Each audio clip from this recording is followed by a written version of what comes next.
Bonsoir, good evening. My name is Michel Valentin, or if you prefer, Michael Valentine, although that sounds like a brand of whiskey. And thank you for coming. It's a large crowd, a good, very good crowd, for having traded off the pleasure of the life in Missoula and life outside for the pleasure of life inside, academic life. Thank you very much. These are exciting and dramatic and exciting time and weeks. First, we have an early spring, right? I do not dare to say an early summer. The weather is untimely, but we don't complain. John Krakauer is in town. I think he's still there with this book, Dramatic Revelation. And the 13th annual conference, the 13th, fatidic number, but in many cultures it's a token of good luck. It's a good number. So welcome to this presentation, the 13th annual International Conference on Central and Southwest Asia. It's huge.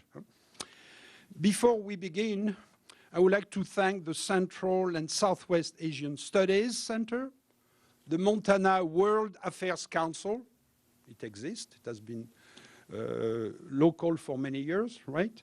The Department of History, the Department of Modern and Classical Languages and Literatures, the Russian Studies Program, the President's Office, just behind us somewhere, and the Office of the Provost at the University of Montana, as well as the Rocky Mountain Ballet Theater for sponsoring, organizing this program. Special thanks to the members of the Greater Missoula community, as well as faculty, students, and staff at the University of Montana, who have supported the organizer of this conference with their deep commitment to bringing discussion of important and critical international issues, as we are going to witness tonight, to this campus and community. And I want to add a special thanks to Merdad and his team and Ardi, who unrelentingly work against all odds to bring the world and critical ideas to this place of Montana and the university. Liliane Messika likes to cultivate the two hemispheres of her brain. She likes to do things in pair. After two bachelor degrees from the University of the Sorbonne in English and in Italian, she carried on with two master's degrees in psychology and communication. Today, she has a dual role, writer and translator, as you can tell. She boasts of having produced two masterpieces, her children, Rachel and Gabrielle, and 23 published books. The latter includes essays, fictions, coffee table books, a book in plastic, about plastic, and even a cartoon. While on the professional side, she was working as communication director for a European industry company during 15 years. Messika, or Liliane Messika, also operated on the activist side, an informational website aimed at moralizing the French media. Oh my God. So, imagining moralizing the American media. Okay. Today she works as an activist in an association fighting anti-Semitism and Islamophobia with co-activists who are mostly Muslim, Protestant, Jewish. But her binarism stops there. She doesn't have two husbands. Several of Liliane's books focus on the Israeli-Arab conflict, with its coverage in the media and with the consequences of this coverage in terms of violence, especially in France. Her books include an award-winning fiction, I think it's Pastor. Her most famous work, La Paix Impossible, co-written with Fabien Guez, is an in-depth exploration of the search for peace in the Arab-Israeli conflict. She has also translated from English to French books related to the business world, Amazon, so the name of Jeff Bezos, and fictions, Derek Nikitas, Mona Yahya. Liliane Messika spent her lifetime dealing with European issues of politics and foreign policy, starting when she participated in the student rebellions in Paris of May 68, an experience we have in common. If you want to know more, look, try to find, it's either on Netflix, the Bertolucci movie, The Dreamers from 1983, if I'm not, or 2003, sorry. I'm nearly finished. Liliane has traveled extensively in several Middle Eastern countries, Iran included. Today, she still travels a lot. She visits Montana at least once a year because it is her favorite state in the US. To return to her binary dimension, Liliane has two ports d'attache, places of call or places of settlement. Her home in Paris and her home in the south of France, where she writes, enjoys her family, and the company of a huge Pyrenean dog. Liliane has lived her life involved in controversial issues. I think we're going to have an example tonight. And she has never shied away from speaking her mind. Tonight, she's going to speak about French liberalism, Charlie Hebdo, Islam, and the Jewish state. She's going to talk for about 1 hour, 1 hour, 15 minutes about, and then there will be questions, and I urge you to ask questions. Don't feel embarrassed. Just ask questions, whatever you want. Please give Liliane a warm Montana welcome.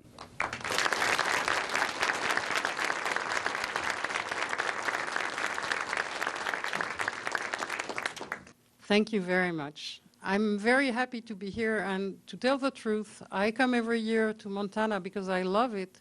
And I loved it before I ever came here, because even in Paris, the fame of Missoula as a home for writers and arts has already reached us. So, thank you.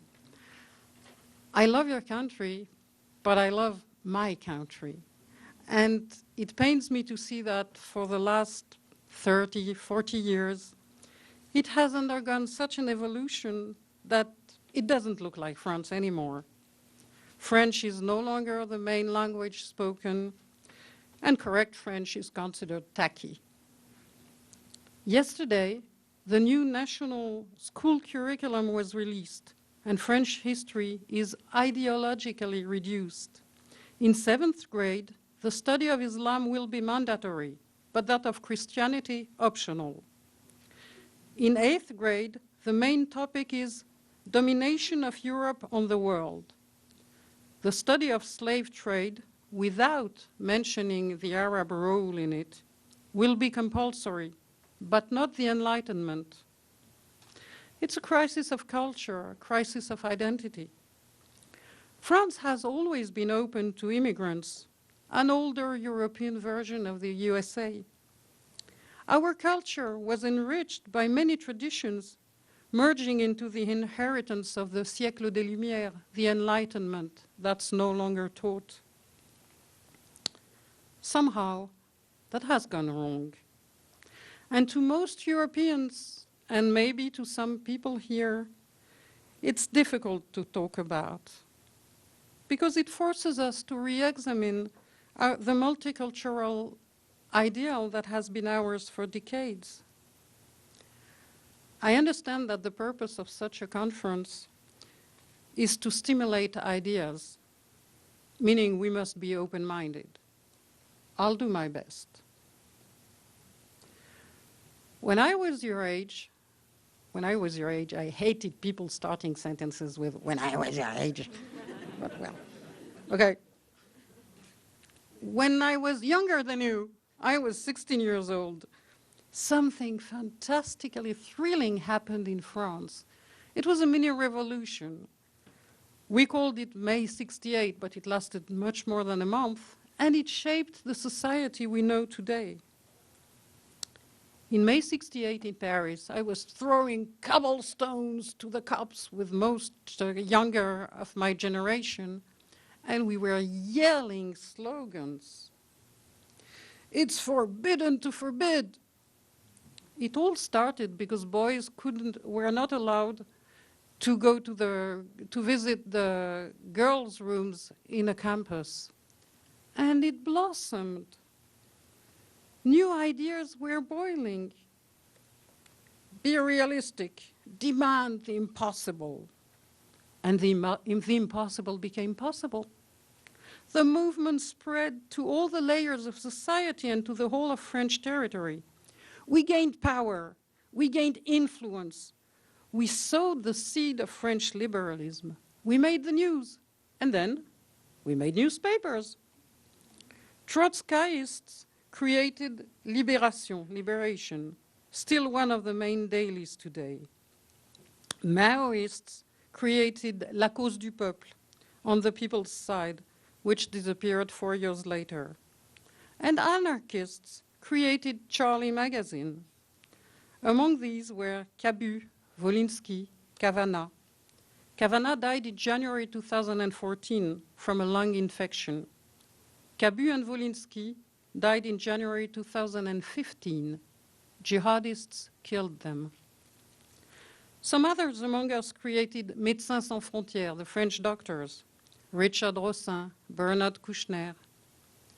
As of today, Bernard is still on and off a minister in France, Minister of Health, Minister of Foreign Affairs. Richard is still a French doctor. These days, he tries to rescue Sudanese Christians from jihadists. And I am in front of you to tell you about French liberalism, Charlie, Islam, and the Jewish state. These might sound like a motley crew, but they are a very consistent association of interlinked topics. We, children of May 68, invented French liberalism, and we thought it would lead to a world of love and peace. We loved France, and we loved every item of our motto, liberty, equality, fraternity. But we took them for granted. We hated law and order, we hated armies and force, we felt guilty for the colonial past of France. We thought nations were a thing of the past. We loved otherness more than ourselves. We wanted to mingle. We thought multiculturalism would be the solution to wars. And we raised our children in this belief. But somewhere along the line, it all went wrong. And instead of peace and love, we got jihad. It didn't come out of the blue. It happened little by little, through the slow abandonment of liberty and equality for the sole benefit of fraternity. Then we had a wake-up call. The attack on Charlie was our 9/11 moment. We should have stopped it before it culminated in such violence. We didn't, because we did not dare speak, and those who dared were not given any opportunity to be heard. People were forced into silence in the name of a higher morality that I'm sorry I'm also responsible of having spread. A morality that regards self-criticism as an almost sacred duty.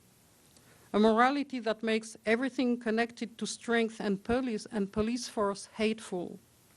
A morality that measures everyone's worth with the degree of his or her victimhood.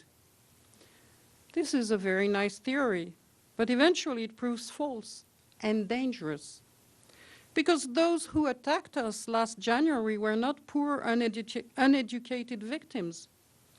Today, the Taliban in Afghanistan, Boko Haram in Nigeria, and of course the Islamic State are better funded than many a developing country. Most members of the Islamic States and of Al-Qaeda groups have higher education degrees. And you know what? There are more PhDs, often from US universities, in Tehran's administration than in that of President Obama in Washington. But we didn't want to know. We called those who protested fascists. We pretended there was nothing wrong and turned a blind eye when problems did happen. This paved the way to Charlie's attacks. The history of anti-Semitism shows the worst atrocities can begin when ordinary people turn a blind eye to small acts of discrimination, and minds drift lazily towards a mainstream, even fashionable acceptance of prejudice. Max Frisch, a Swiss writer, wrote, "The silence of slippers is more dangerous than the noise of marching boots. Le silence des pantoufles est plus dangereux que le bruit des bottes." I think he's right. This refusal to acknowledge reality is what prevented our elites to perceive the countless warning signs and to connect the dots between them. Our problem was more misguided Islamophilia than bigoted Islamophobia. A French poet and writer, Jacques Brel, wrote a song that went, "We had to have some talent to be this old without being grown-ups." That's the only verse of his I disagree with. I think it takes a lot of talent to become an adult before you get old. It took me some time, but I eventually became an adult and realized my sweet dreams were just that, sweet dreams, and that they were leading to the opposite of what we had hoped for.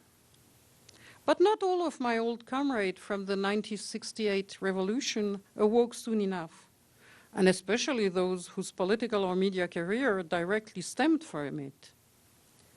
They boast they are not French but citizens of the world. They think it's a proof of openness, but in fact, they only respect those who feel the same. They regard people's sense of belonging and of national identity as a sin. If the word patriot is meaningful for you, they'll blacklist you.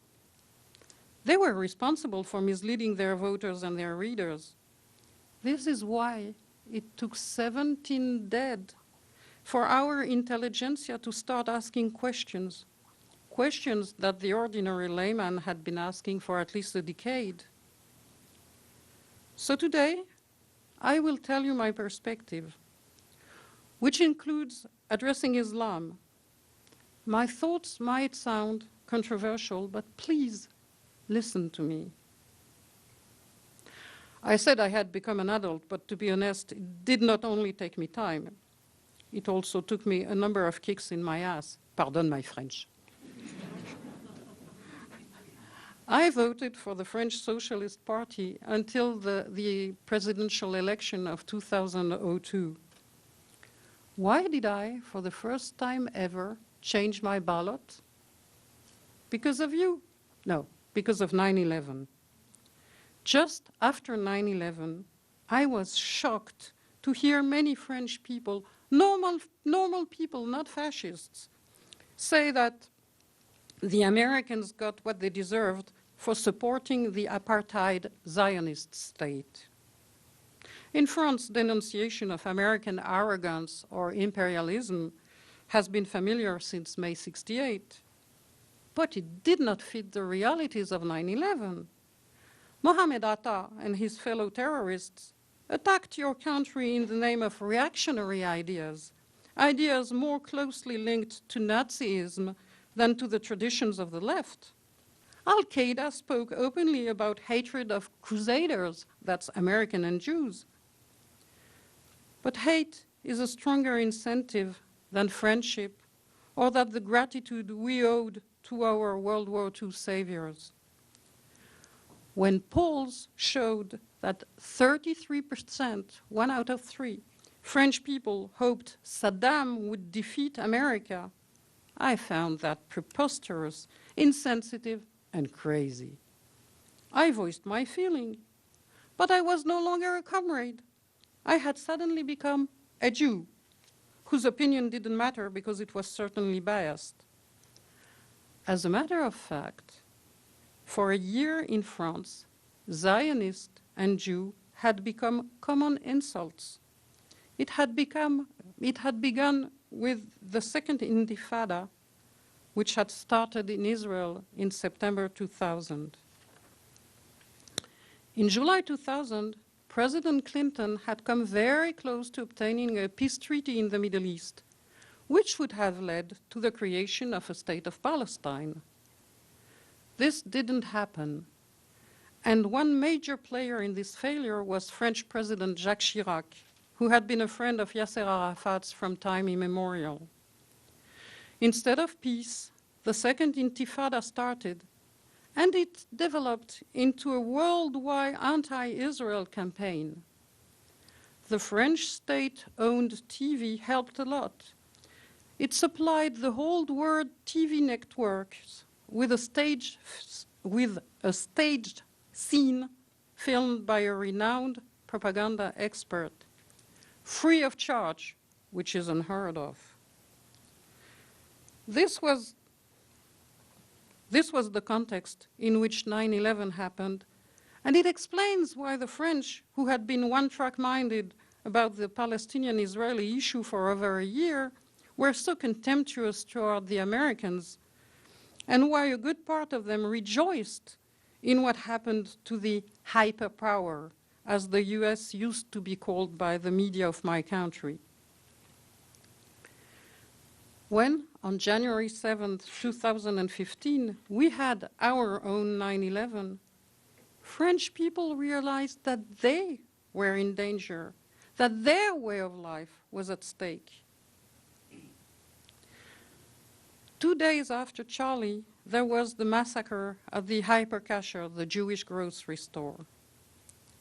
It was not the first time, far from it, that Jews were killed just for being Jews in France. And I'm not referring to World War II. In November 2003, Sébastien Selam, a young DJ, was killed by his Muslim neighbor. The guy cut his throat, gouged his eyes out, and yelled, "Allahu Akbar, I killed a Jew, I'll go to paradise." In February 2006, 23-year-old Ilan Halimi was abducted, tortured during 3 weeks, and burnt alive, just for being Jewish.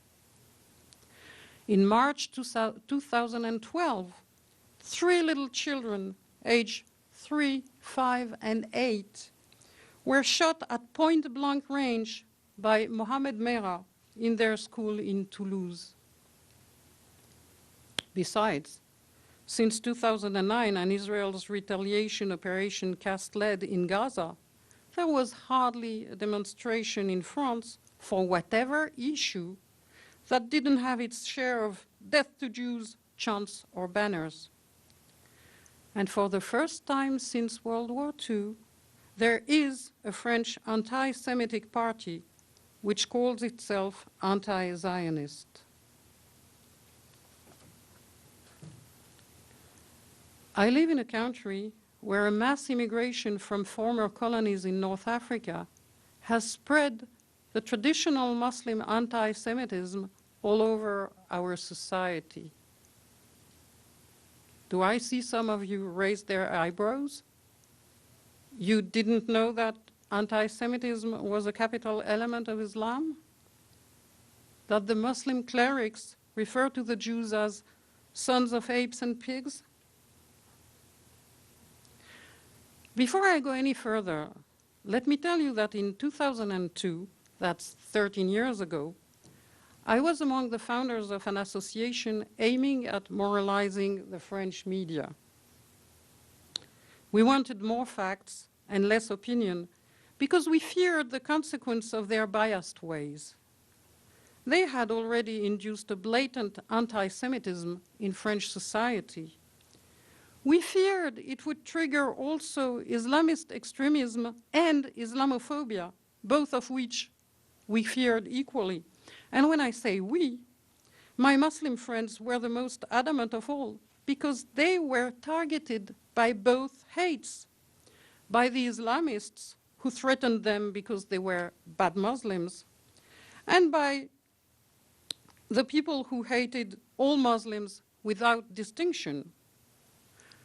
So what I will say now is not as harsh as what my fellow Muslim activists would tell you.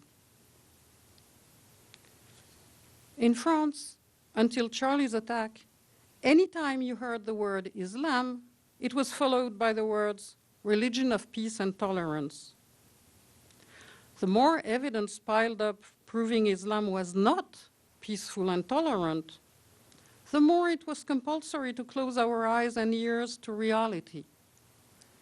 But we no longer have the luxury to live in a dream world where we say, Islam has been hijacked by terrorists who do not understand its true meaning.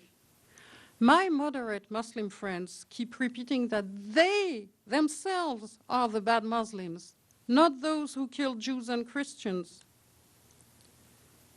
Our dream world has stopped us for 40 years from asking questions, hard questions. But in Europe, and perhaps here too, we have to be free now to ask them. Is there something in Islam that induces terror? Do all religions equally drive their adherents to violence? Must newcomers adapt to our society, or must we adapt to them? Is Israel or Islam the reason for Muslim anti-Semitism? Is Islamic radicalism due to poverty and lack of perspective? A sociologist who studied more than 1,000 families of European jihadists fighting in Syria realized that most of them did not live on welfare benefits. The jihadists are usually young people well inserted in our culture. Does their decision come from frustration, from the lack of opportunities, from unemployment? No, it doesn't. Radicalism is not linked to poverty. Remember bin Laden, Mohammed Atta? They were so rich, they could have spent a life of leisure and pleasure. But they chose to give everything up in order to become good Muslims and obey the Quran, convert every single human being to Islam, or oppress them or kill them. Today, Qatar and Saudi Arabia finance jihad. They are not poor countries. The Kouachi brothers and Koulibaly, those who committed the attacks in Paris in January, had received a good education, and they lived in middle-class environments, not in slums. Majid Nawaz, author of his biography called Radical: My Journey Out of Islamist Extremism, explains how the recruiters manipulate world events to present the Islamic narrative. The world is at war with Islam, and only a caliphate will protect Muslims from the Crusaders. Yuppies from relatively prosperous, educated backgrounds are and have long been overrepresented in jihadist causes because they are intelligent and emotional, but not mature. That makes them ripe for Islamist recruitment. And even as I speak to you now, some 25,000 foreign fighters have gone to the Middle East to join the radical jihadists. 25,000, including 6,000 Europeans, and we don't know how many Americans. Yesterday, 6 young-born Americans were arrested on their way to Syria. And among the 6,000 Europeans, 40%, that's 2,400, are converted to Islam. Out of the 7 suicide bombings performed by French citizens in Iraq and Syria, 6 had recently converted to Islam. This one, Mohamed Hamdouche, was born in Spain. He married a young Spanish woman after he gave her a suicide vest as a dowry. She just gave birth the day before yesterday to a baby who is the first Spanish citizen born in the Islamic State. What happens when these fighters are 100,000? What happens when they come back home? What will happen of their children? If we want to survive as Christians, atheists, or secular Muslims, we cannot afford the luxury of do-gooderism anymore. trying to blame Israel and our own colonial past for every evil coming from Muslim society cannot stand with all the Islamist violence in countries that have never been colonized or that have no link whatsoever with Israel. In my country, I cannot say this, because not only am I Jewish, but I am a Zionist. Since in France, Zionist is an insult, and you never get the opportunity to clarify its very meaning, I enjoy doing it here. Zionism is nothing more than the movement of national liberation of the Jewish people. I know, many people think Jewish is only a religion and that's it, but that's not it. It started as a religion 5,800 years ago, and it became a people during the trip in the desert with Moses. That's approximately 3,400 years ago. This people lived in its country, Israel, until in the year 70 CE, the Romans conquered them, destroyed their temple in their capital, Jerusalem, and renamed the country Palestine after the Jews' enemies, the Philistines. Remember David and Goliath? Goliath was a Philistine. Hitler spoke of a Jewish race, which is scientifically ridiculous, but he was consistent. He wanted to exterminate a whole people, not the adherents of a religion. That's why he killed also newborn babies and people who had converted to other religions. Since the year 70 CE, the Jews have been wandering in the world, living in what we call the diaspora, the dispersion, and praying for next year in Jerusalem. It took nearly 2,000 years, from 70 to 1948. During this period, the Jews were Zionists. They were a people longing for their independence on their ancestors' land. After the independence in 1948, Zionists accepted the principle that the State of Israel does not belong only to its citizens, but to the entire Jewish people, a specificity that translates into the law of return. Only the affairs of the state are the exclusive responsibility of the citizens. 75% are Jews, 20% are Muslims, and 5% are Christians, Druze, Baha'i. Today, being anti-Zionist is a very trendy position in France. It means supporting the right to independence of all the peoples in the world, minus one, the Jewish people.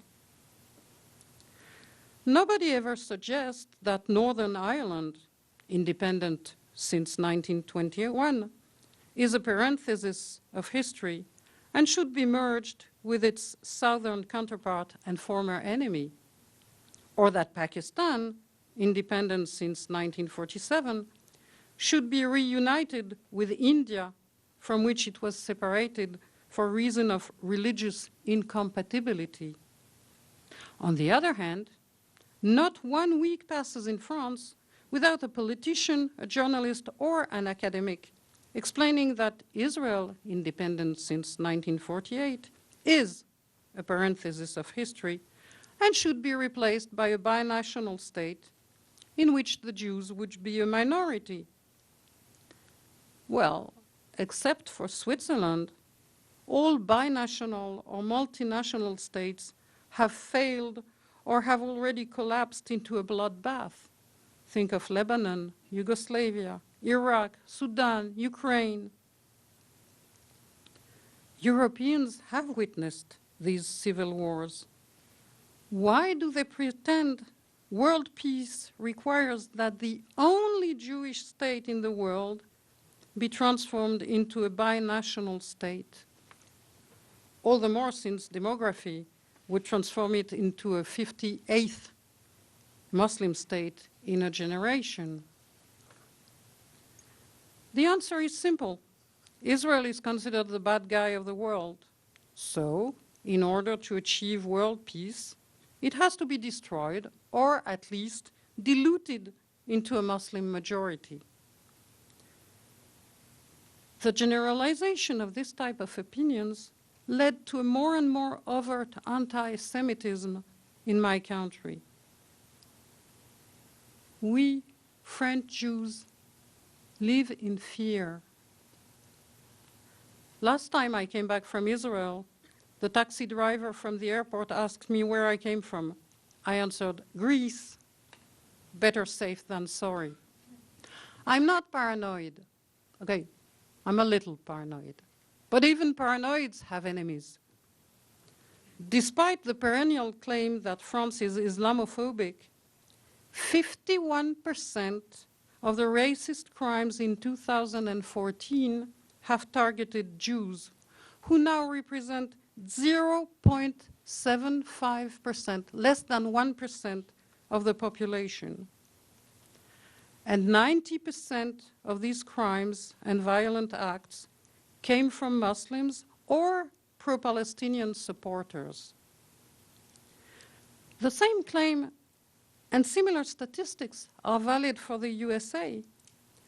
The latest FBI figures for your country show that 60.3% of religiously motivated hate crimes target Jews, while 13.7% target Muslims.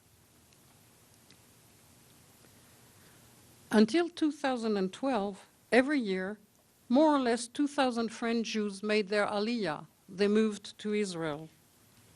15,000 are expected to do so in 2015, 7 times more. These people will leave the only home they ever had to go to Israel, where they don't speak the language, they don't read the alphabet, and where war flares all too regularly. This says a lot about the danger of staying in beautiful France. Are all these people all these French Jews as paranoid as I am, or even more? Or are they wiser than me? Let me add something. The Jews are targeted, but they are only the first target. Hamas and Hezbollah and the Islamic State usually say, after Saturday comes Sunday. It means that once they have got rid of those whose holiday is Saturday, aka the Jews, they will take care of those who go to church on Sunday. And they already do. Arab countries are practically 100% Judenrein. That's the German word for without Jews. And the few Christians who remain there endure daily persecutions. Look at these crucified Christians by the Islamic State in Syria. Look at these 219 Christian schoolgirls kidnapped by Boko Haram in Nigeria a year ago and still reported missing, probably killed or sold as slaves. Last February, the Islamic State aired a video online. Look at its troops on their way to behead 20 Egyptian Christian fishermen for the sheer reason that they are Christians and not Muslims. Last month, the UN issued a report on hundreds of non-Muslim children crucified or sold as slaves by the Islamic State in Iraq. And less than two weeks ago, jihadists rampaged through a university in Kenya. They freed Muslim students and picked out Christians. Then they executed 147 of them for the crime of not being Muslim. 147 young people. Can you imagine? It's more people than you here in this room. One of the gunmen is the son of a wealthy Kenyan government official. He graduated from law school. So much for poor underdogs who turn to jihad in desperation.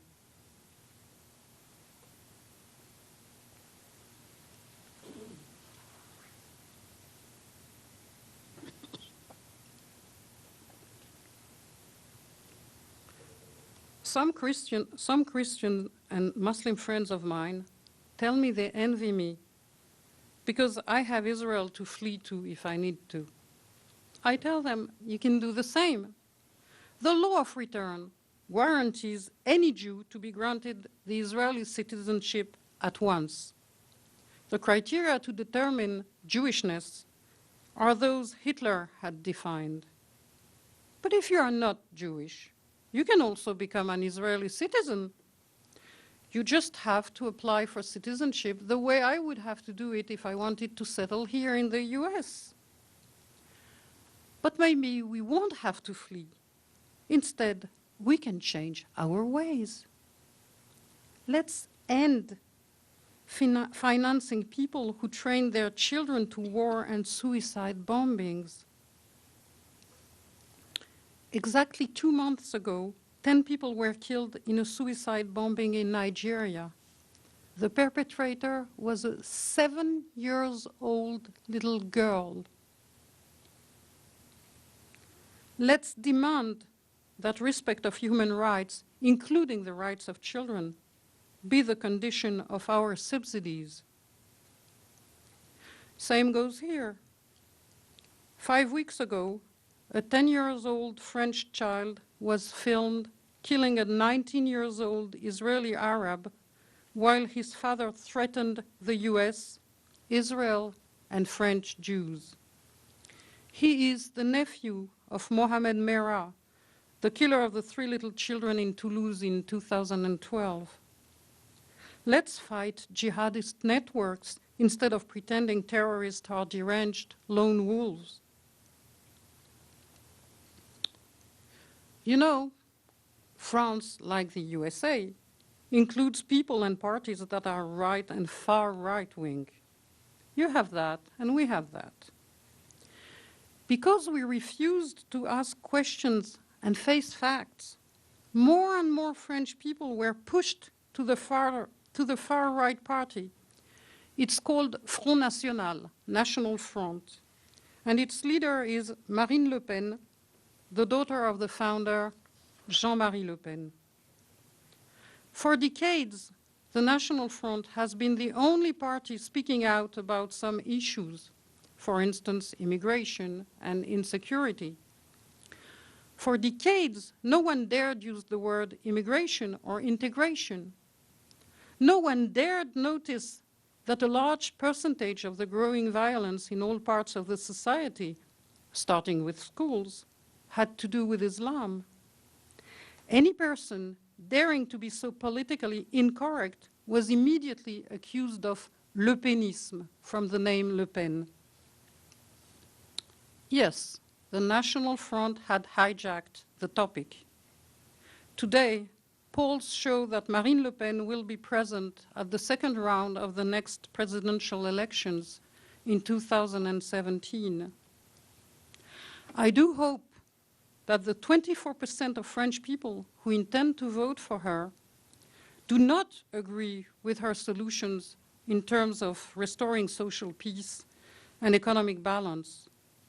But I am sure that the French people can't stand anymore being ignored or despised when they merely state what's in front of their eyes. I am sure they will vote for her to make their point. But we must reach a point where normal people, people who despise fascism, can ask important questions. And these people must be welcomed into normal parties, not just the far-right one. But then, we must admit reality. We cannot go on ignoring the motives the killers themselves claim. We cannot go on pretending the attacks on Christians in France last December were really performed by deranged lone wolves who yelled Allahu Akbar just to give themselves momentum before running their cars into Christmas shoppers. But the media are adamant, and they obviously don't realize the danger of their attitude. Did Charlie change the deal? In the aftermath of the attack, French Prime Minister Manuel Valls spoke the truth for the first time in 40 years. Yes, there were terror attacks in France, and the second one was overtly anti-Semitic. Then he felt compelled to apply the principle of symmetry. That consists of being non-judgmental about anything, and thus giving the same value to all opinions. If you speak about the victims, you have to give the murderer's point of view. If you spend 5 minutes on the Holocaust, you have to give the same amount of time to Hitler's perspective. So, after he had said in so many words that there had been victims of terror, Manuel Valls had to give excuses to the terrorists. He spoke of a supposed French apartheid whose supposed victims were the youngsters in the areas. In incorrect political French, this translates as the gangs of Muslims, whatever their age, in no-go zones. To me, this is interesting, because apartheid is always associated with Israel, not France. Apartheid has existed, but neither in Israel nor in France. Apartheid means separation in Afrikaans.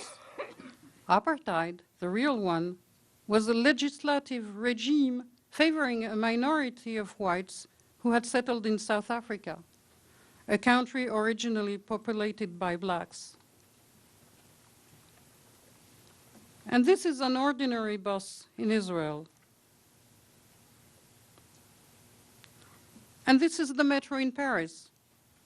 As you see, apartheid statutory segregation is completely at odds with the situation in Israel or in France. The French state sponsors a more and more strong affirmative action policy. And if there is a de facto apartheid in France, it's directed against the white Christian French people. But our elites, politicians and media alike, have no connections with the everyday life of the citizens. Hence Manuel Valls' surrealistic statement. If they had, they would have demanded that law and order be brought back to the no-go zones I mentioned. In the last few months, there has been news reports saying that stories of no-go zones are exaggerated. Let's call them occupied zones or disputed territories. My government, who loves acronyms and understatements, calls them ZSPs, Zones de Sécurité Prioritaire, Priority Security Zones. That's the government website. There are approximately 700 of them in France now. This map comes from the same website. They are Muslim-dominated neighborhoods, largely off limits to non-Muslims, mainly because of lawlessness and insecurity. The authorities have lost control over them and are often unable or unwilling to provide even basic public aid, such as police or firefighting, out of fear of being attacked by Muslim youth. They can, and they do go there, but only under heavy protection, and their intervention is practically always resulting in guerrilla situations.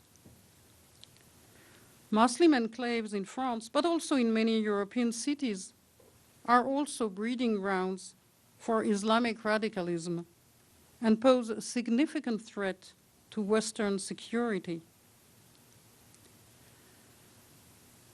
We need to overcome our misguided idealism and open our eyes. There are progressive Muslims, and they are fighting and dying every day to change things. Do we really help them by sounding like all is well? Platitudes like all religions teach peace and love are naive, as are references to what other cultures have done in the past. I leave it to your common sense as to what to measure radicalism by and what is false equivocation. How many deaths can one attribute to Jewish zealots and anti-abortion Christians in Europe and in the US? 5 since 1968? 7? Now radical Islam. 250,000 in Syria alone for the last 2 years. Total deaths almost unfathomable. These false comparisons comfort people who don't want to see things, and Western do-gooders who are locked in an Islamophilic dream. Most Islamophiliacs argue that Islam is no more violent than Christianity was at the time of the Crusades. But at the time of the Crusades, America had not been discovered. People thought planet Earth was flat. They burnt women alive to check whether or not they were witches. And the Crusades, although violent and killing a lot of collateral victims, aimed at freeing Jerusalem and its Christian population from Islamic domination, persecution, and enslavement. Jihadists today know America and hate it. They know that women are not inferior to men because they can Google women presidents or prime ministers like Angela Merkel, women Nobel Prizes like Ellen Johnson Sirleaf, women CEO like Mary Barra of General Motors. Although they believe that Islam should give them power over the rest of humanity, and above all, over the inferior Jews, they can see on the internet that Israel ranks second in the world for high tech, just behind the US, sixth for Nobel Prizes, and fourth for education. They should know then to let little girls in their countries go to school instead of preventing them by violence and murder. The growing number of killings in the name of Islam occurring today is not a defense, but an aggressive will of power over the whole humanity. If the jihadists really want to live exactly like the Prophet, then they should use only swords and not machine guns, planes, or the internet. But on the contrary, when Twitter suppressed accounts displaying violent ideology, a group affiliated with the Islamic State issued threats against Twitter and its creator, Jack Dorsey. Quote, "Oh, Jack Dorsey, how will you protect your miserable employees when their necks officially become the target of the soldiers of the caliphate and its supporters who are spread among you? Oh, solitary mujahid," that's fighter, "slaughter, crush, hit, or burn," unquote. I was in the US when Charlie and Hypercacher attacks happened.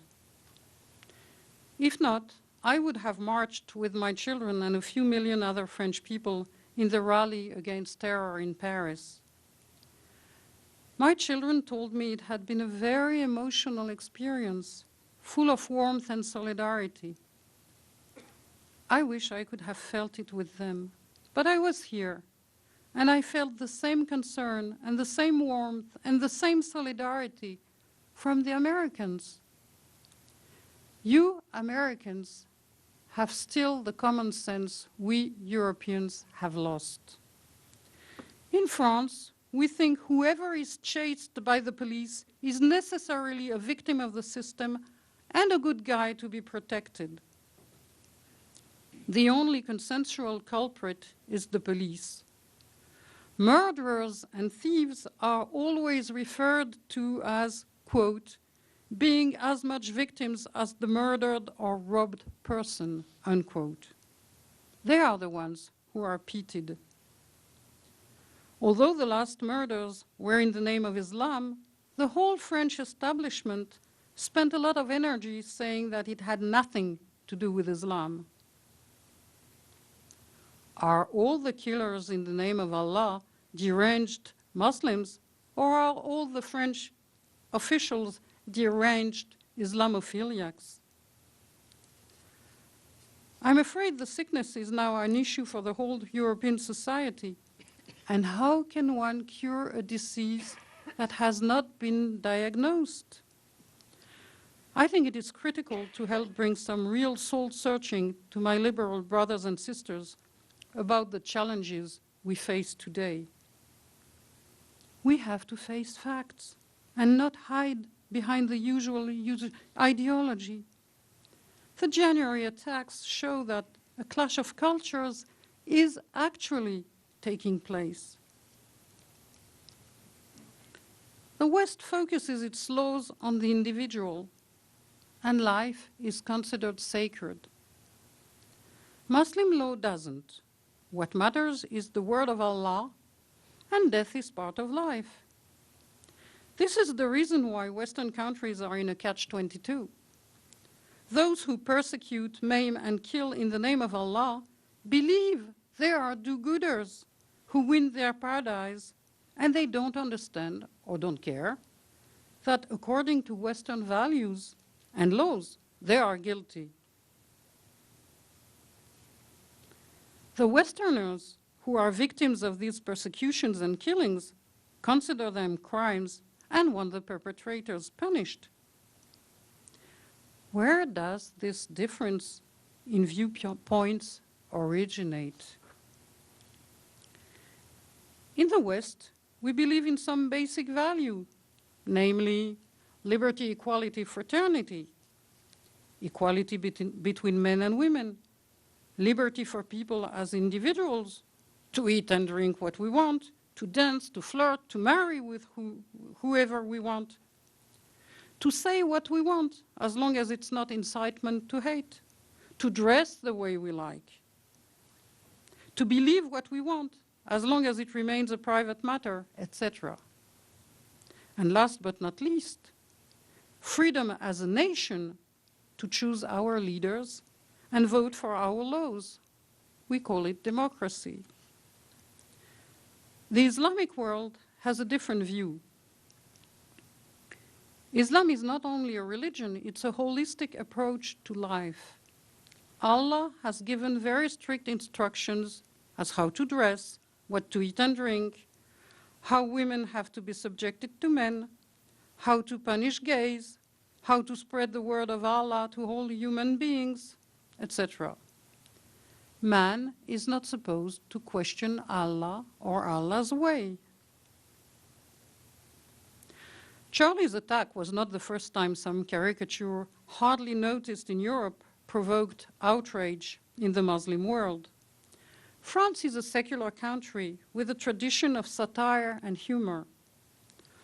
The front page of a satiric magazine making fun of the Jews, the Pope, or Muhammad is considered a non-event. But for good Muslims, not good according to Western standards, but according to Allah and the Muslim world, making fun of the Prophet is a sin punishable by death. In the Islamic world, the huge demonstrations and the violence coming as a response to this incident are normal. It's a huge event that calls for a huge retaliation. It is a question of feeling, of passion, not of cold, rational thinking. Obviously, these two approaches are not compatible. Nevertheless, after Charlie murders, French President François Hollande stated, quote, "Islam is compatible with democracy," unquote. Well, this is wrong by definition. By definition, democracy is a system in which the people decide, whereas in Islam, God decides, and the people submit to his will, written in the Quran. Etymologically, the word Islam means submission. There is an absolute contradiction on several points between the Quran and the Universal Declaration of Human Rights, which prefaces the French Constitution. Equality between Muslims and non-Muslims, between men and women, slavery, polygamy, punishments like amputations, freedom of expression, of religion, of conscience. Islam is not compatible with democracy. But democracy is not an ideal for everybody and can't be imposed on those who don't want it. Look at what happened in Iraq.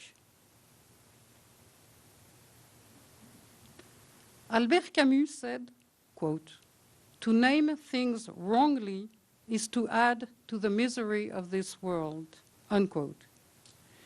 It means that if we want to find a solution, as we say in French, we have to call a cat, a terrorist a fascist, and a coward society an ostrich soon to be eaten. Let's face facts and ask the right questions. How can women want to be buried alive in burqas in free societies when 500 million of them are forced into this jail of cloth in the Arab world? Do they really want to be enslaved by omnipotent males? How can we accept that in our countries Sharia law is implemented while it wrongs every one of our values?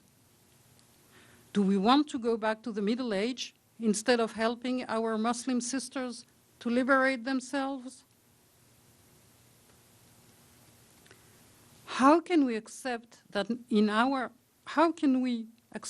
mothers want their children to be taught to become suicide bombers? Won't they mourn them when they act? How can human beings approve of cutting hands or feet of alleged thieves? Don't they see they can be the next victims of any jealous denunciation? How can European human rights fighters side with the people who launch attacks from schools and hospitals? Don't they realize their death in a retaliation operation will benefit those they fight for?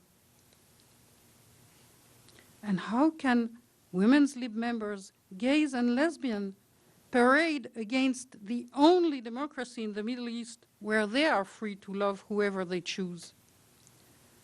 Don't they know their wards would hang them or throw them from the top of buildings? How can youngsters be influenced by internet advertising campaigns showing beheadings? Are they so sure they will always be on the right side of the axe?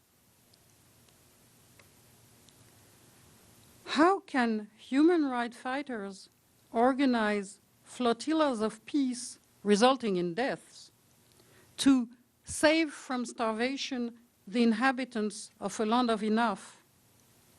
Look at this picture. Can you read? It says Homs in Syria, over 100,000 murdered by regime. This is because it was aired in 2013 on Al Jazeera. The figures today would be 250,000.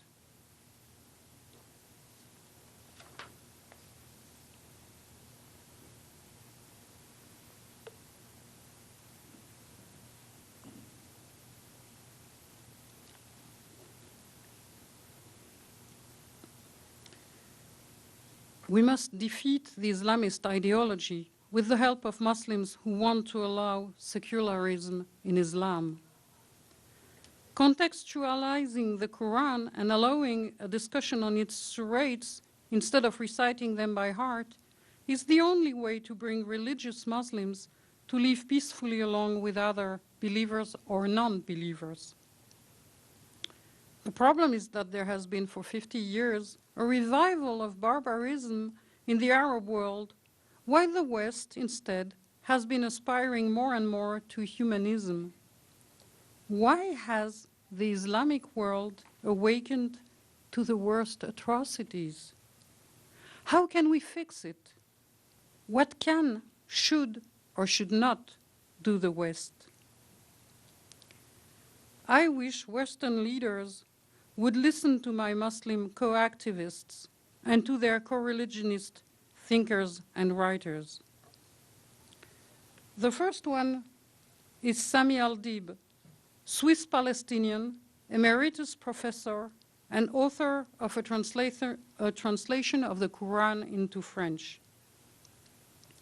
He explains that good Muslims are those who follow strictly the Quran without changing a comma, choosing a full implementation of Sharia, including all its medieval sanctions like mutilations, beheading, stonings, slavery.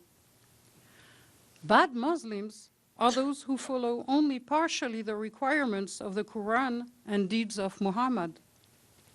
Quote, Westerners who disregard the references of the Islamic mindset have an ethnocentric projection and believe that Eastern alternation balances between left and right, or dictatorship, democracy.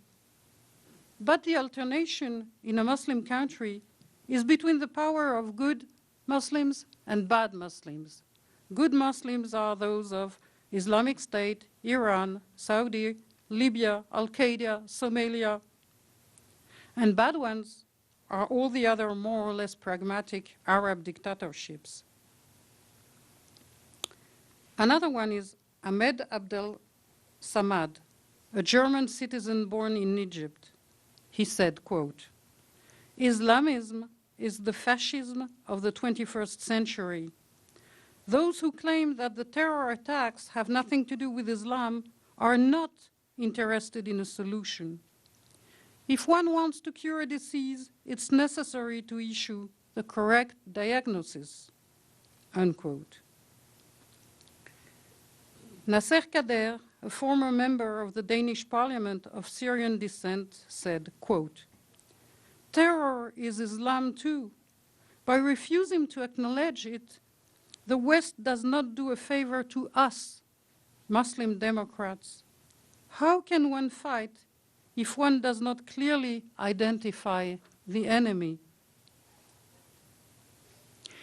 Egypt President al-Sisi had seriously lanced the boil, saying Islam had become an ideology. Quote, this ideology is hostile to the world. It is inconceivable that 1.6 billion Muslims want to kill the rest of the world, that is 7 billion people, in order to be able to prosper. We must revolutionize our religion, unquote. Kamel Daoud is an Algerian-born French novelist. He is under the threat of a fatwa in his country of origin. He says, quote, these criminals, the Paris killers, were born and raised in France, but when they killed, they did it in the name of Islam. Poor people try to get rich, not to become jihadists. France has now a whole generation of jihadists who have money, weapons, and ideological corpus, unquote. We should listen to these people, but so far we don't. They know, and we know, that most Muslims live peacefully and that only a tiny minority of extremists is violent. And they know it doesn't mean Islam is peaceful. It doesn't mean Islam is harmless. Maybe the religion is, but the ideology is definitely not. Replace the word Islam by white supremacy, you'll see. White supremacy is peaceful since only a tiny minority of racists ever hurt anyone. It's ridiculous. Besides, even a tiny minority of 10% of Muslims worldwide translates into 160 million people. It's more than all the Nazis that have ever lived. And maybe there are more than 10% Muslims who believe in the necessity of jihad. Let's look at polls. One of the most historically respected polls is the Pew Survey. When you read its results, you realize that Islam and Muslim culture were more progressive 1,000 years ago than they are today. The trend is going against what happens in most societies. Islamic culture is in some sort of reverse trajectory. For instance, look, I let you read.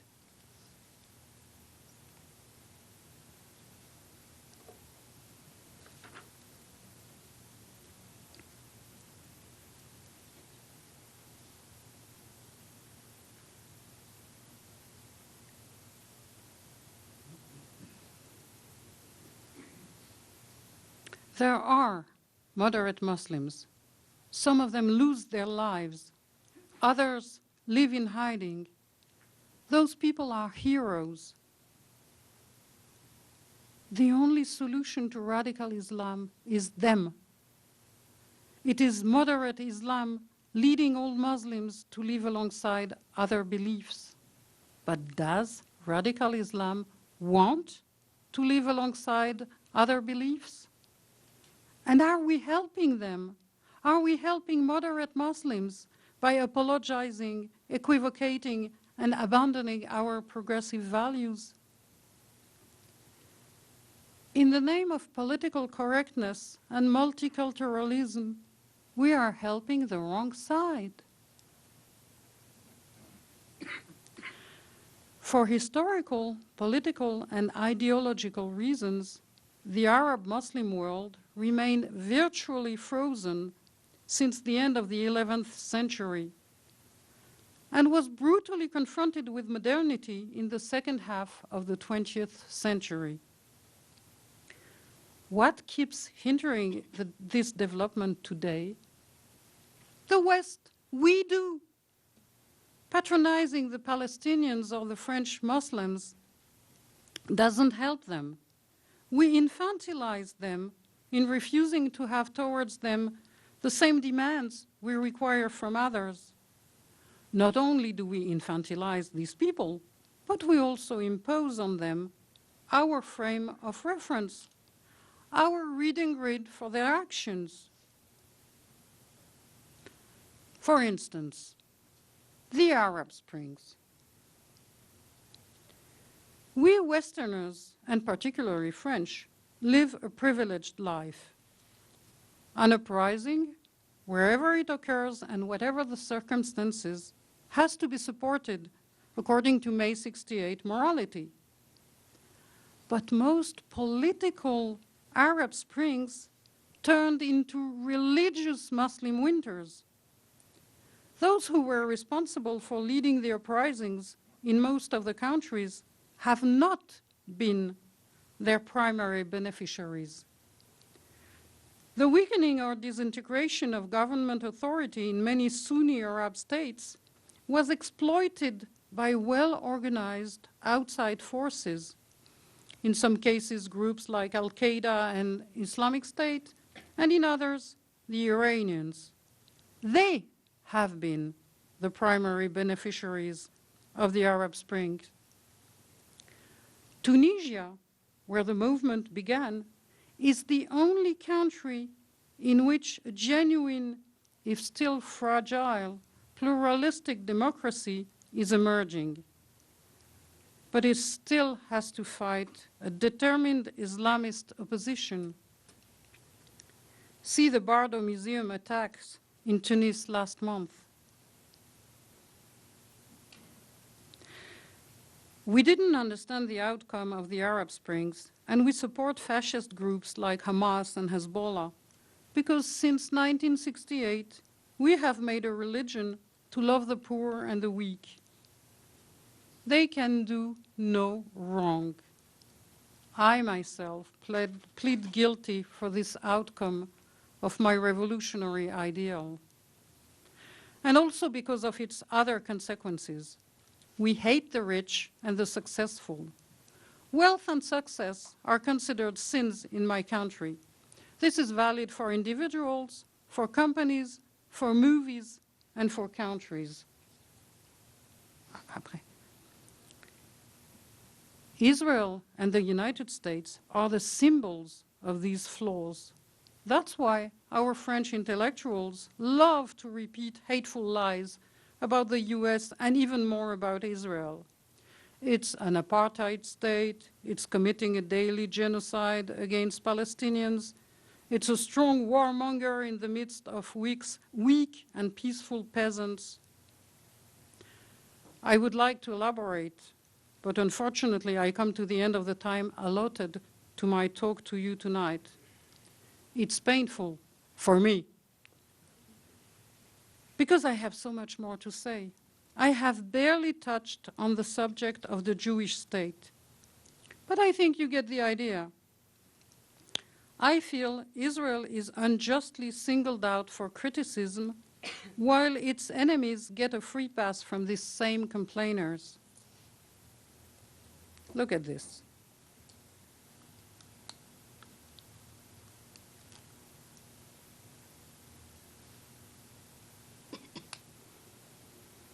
I feel Israel has always had to defend itself, and only Israel is ever accused of war crimes. But last year in Gaza, its army sent thousands of alert texts before launching bombs, whereas on the other side, read what Amnesty International declares.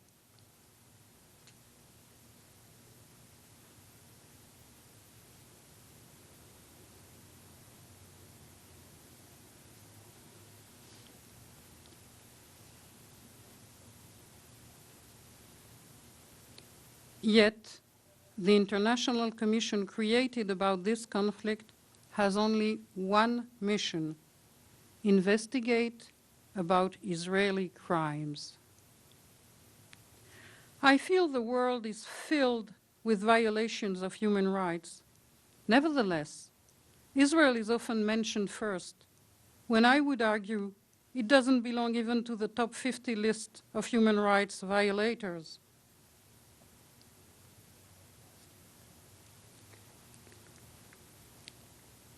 I feel the Palestinian movement has become masters of raising their cause far above where it belongs, at the expense of the many other refugee issues we should be addressing.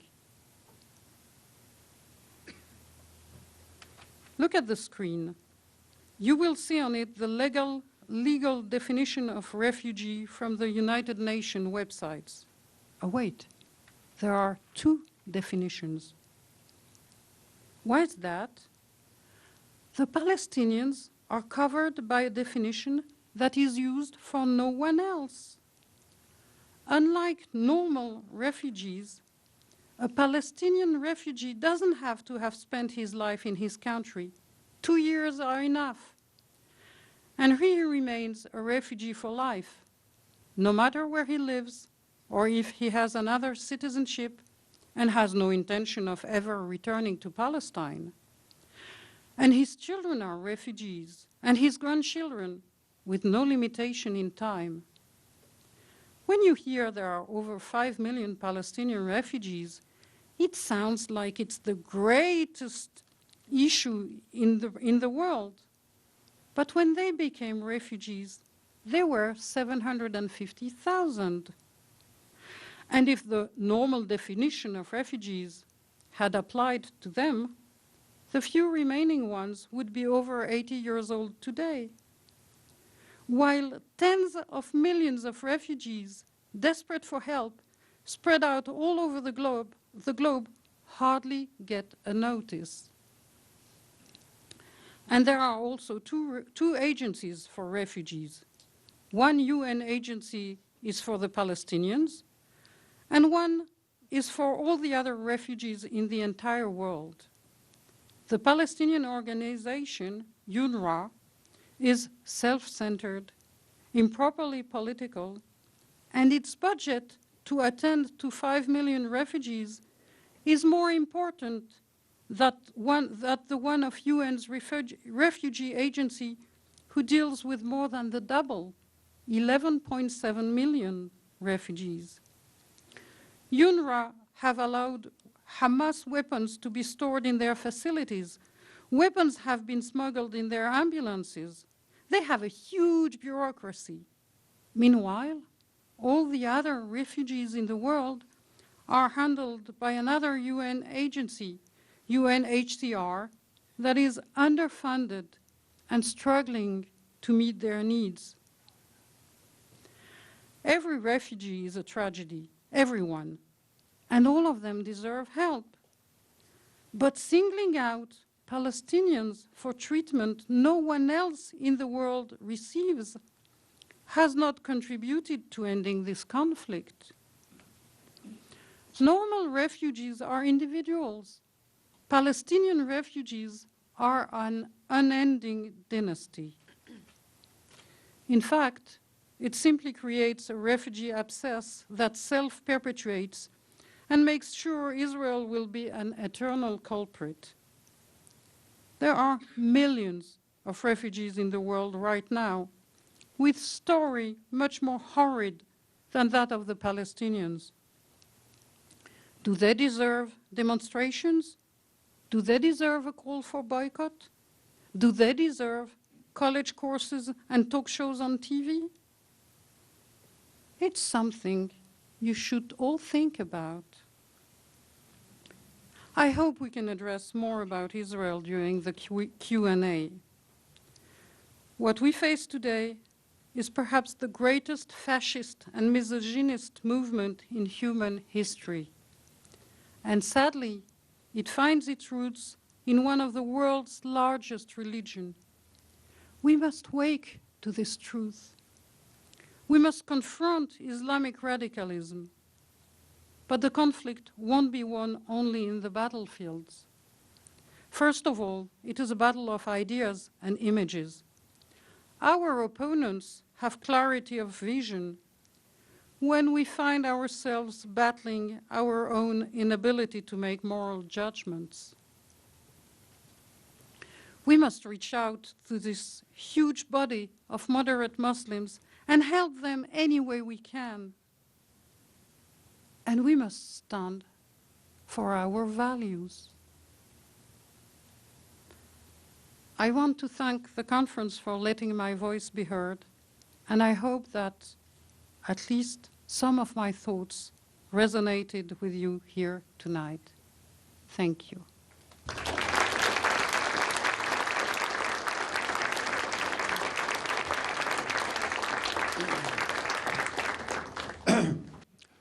Thank you, Liliane, for giving us your thoughts with conviction and passion.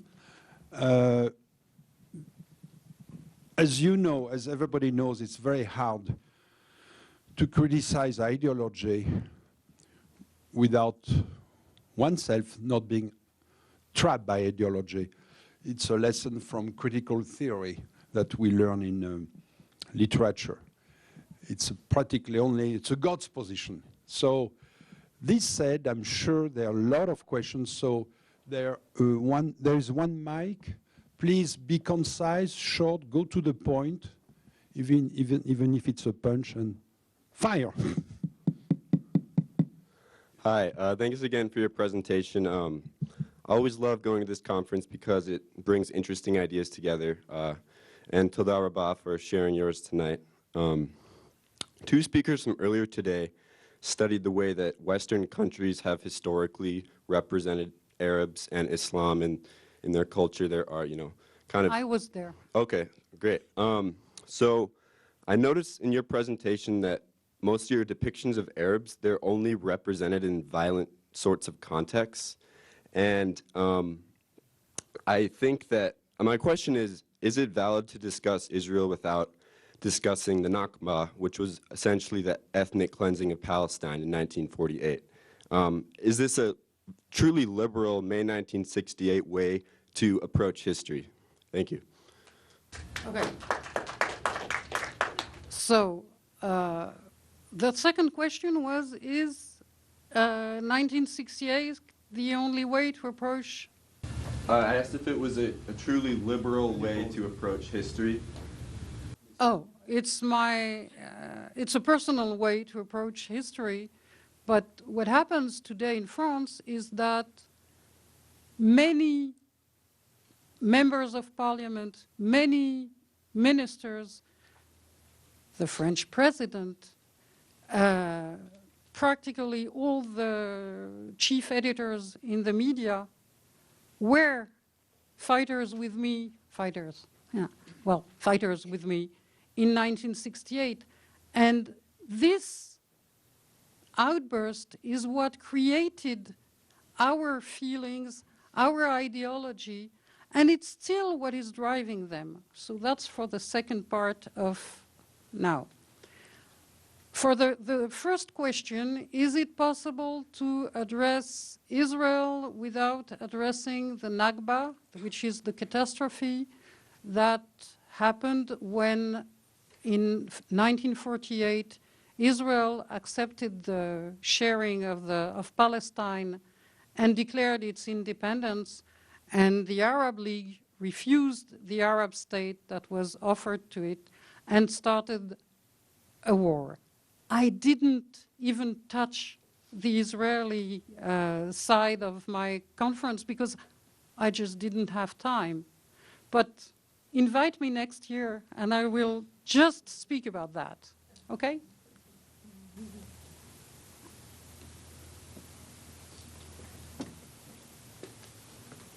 Yeah, earlier you mentioned the rise of fascism in Europe again, particularly in France, and you alluded that that was due to a certain naivety in liberal openness to thoughts and religions.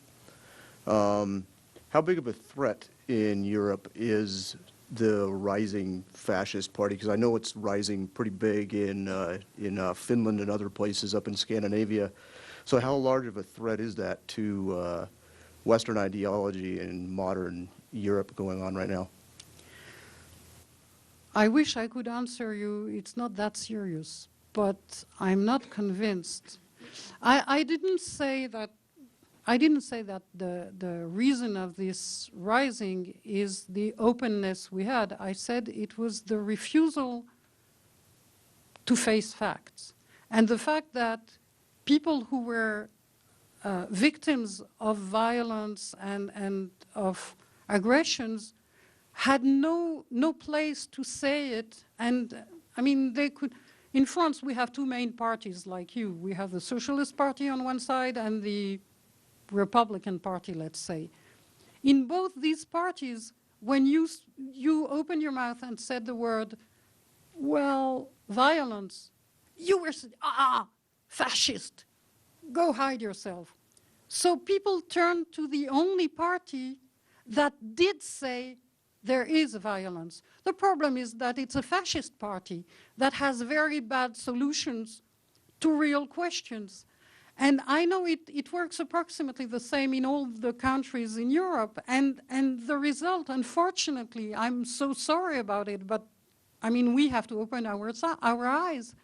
The result is that these extreme parties are growing because the other parties don't, I don't know, they just can't accept reality.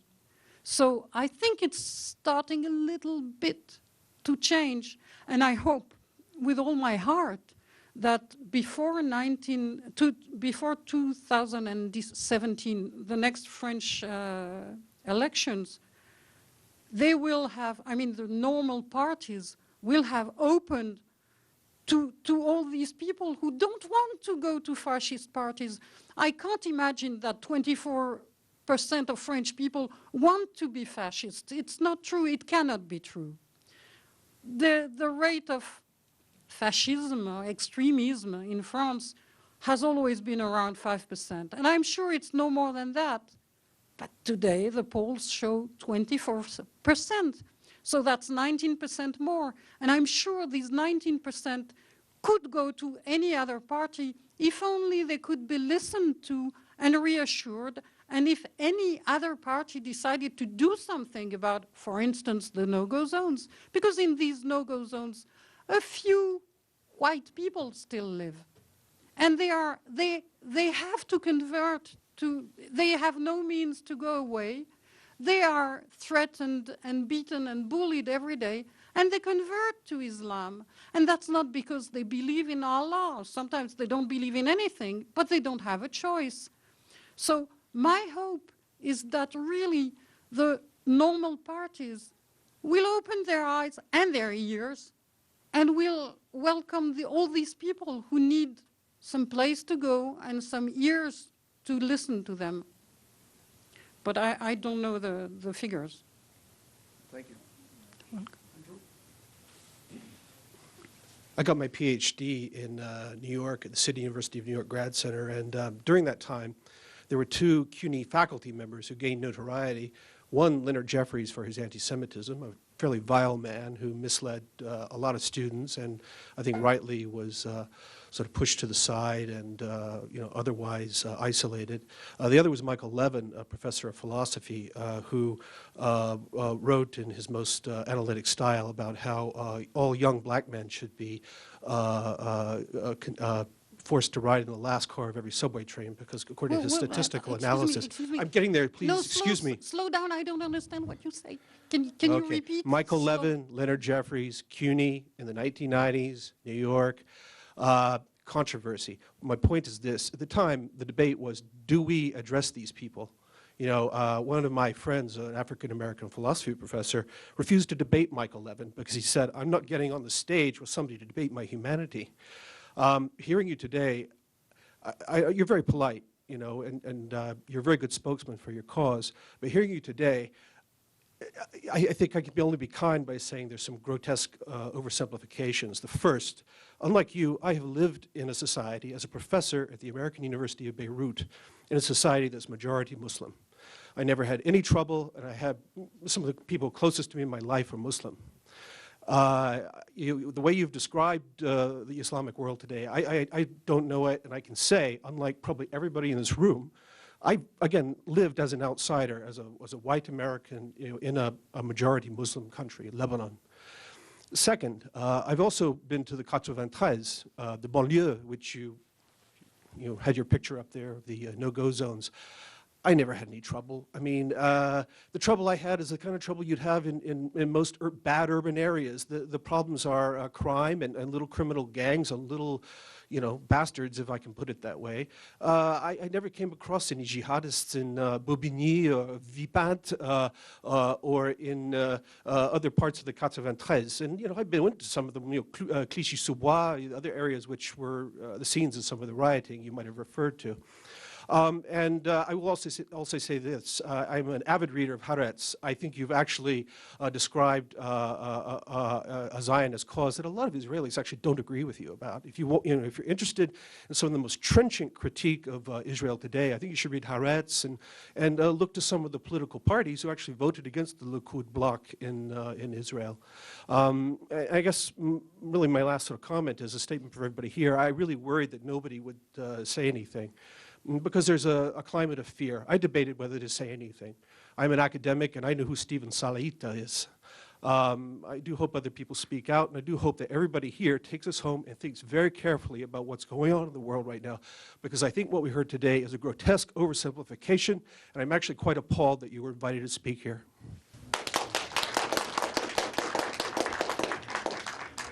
Thank you very much for accepting to speak with me.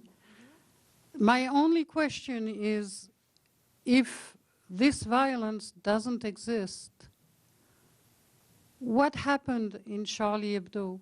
What happened in Hyper Cacher? What happened to Sébastien Selam? What happened to Ilan Halimi? What happened to all these people who have fled these nice suburbs you think are just with little gangs problem, and from which the French police now knows that all these jihadists came from? I mean, I wish I could be a very nice do-gooder and be applauded by everybody with enthusiasm, because I would say that violence doesn't exist, that all these violence in the whole world while yelling Allahu Akbar don't exist. They are just grotesque propaganda. But you see, that's precisely because of this type of reaction that today there are 24% people who will vote for the extreme right in 2017. And I hope something will open their eyes meanwhile. Maybe you should come now to the suburbs where you don't fear anything, and you'll see if you are so, if the only risk you have is to have your wallet stolen.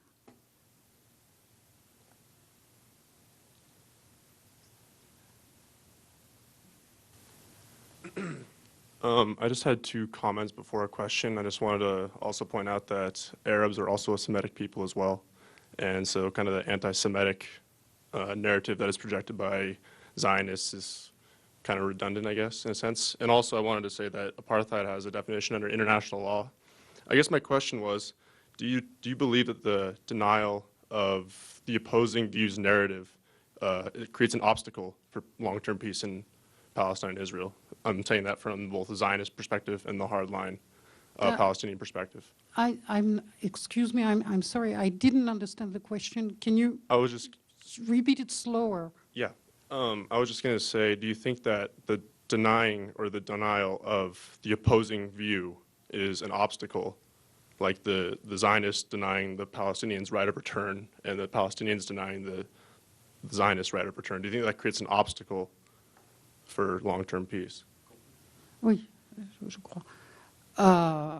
I think when there's no communication, there's a problem. And obviously, when there's a war, there is a problem.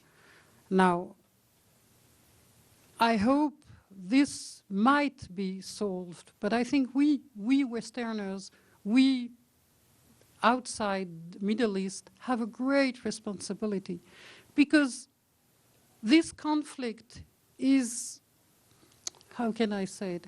It's the fantasy that replaces communism, all the ideologies that we no longer can cuddle in our arms when we want to cuddle a minority or a poor people or comment on dit prolétaire? Proletaries? Proletariat. So, in some way, we are happy about this conflict because there's somewhere a place where we can hate on one side or on the other side. But I mean, we need conflict.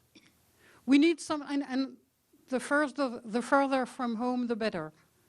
So obviously, no one in the international leaders have really tried to help solving the problem. Of course, I know about Realpolitik. We have interests in being the ally of this one because of this, or of the other one because of that. And who cares about morale, about good and bad? Nobody has any judgment, any moral judgment. I mean, the political world is a world of interest. And I don't see if there will be a solution to this conflict. And I'm afraid that if this conflict ends, another one will start.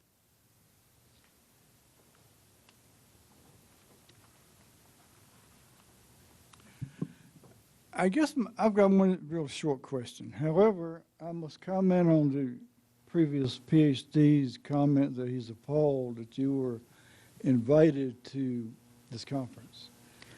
It sort of reminds me of the primarily liberal, but also Republicans when they believe in free speech as long as you agree with me. If you don't agree with me, I don't agree with you. So I don't know who this guy is that thinks you should not be allowed to come here because your opinion disagrees with his. My question is, should the United States enter into this agreement with Iran, or should we destroy the military capabilities of Iran? Or whatever your opinion is.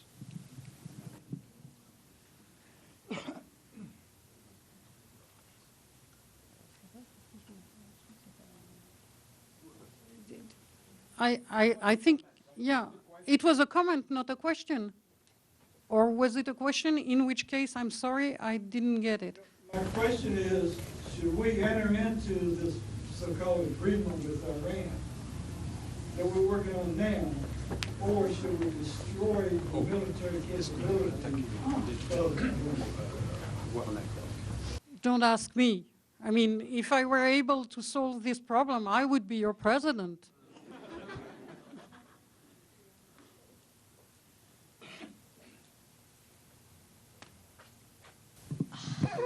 Sorry.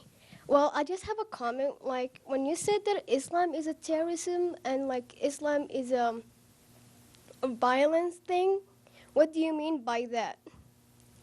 I quoted Muslim thinkers who said that, and namely the president of Egypt, who says that Islam has become an ideology, and that this ideology blinds its followers in such a way that they are hostile to the world, I'm quoting, and that 1.6 billion Muslims need to kill the rest of humanity, that's 7 billion people, in order to prosper. I'm quoting, and I think that all these people, I had to try and remain in 1 hour, which was very difficult, but I had dozens of quotations and dozens of people who apparently know what they are talking about because they are Muslims. I don't think I am an expert on Islam. I'm not. I don't pretend to be.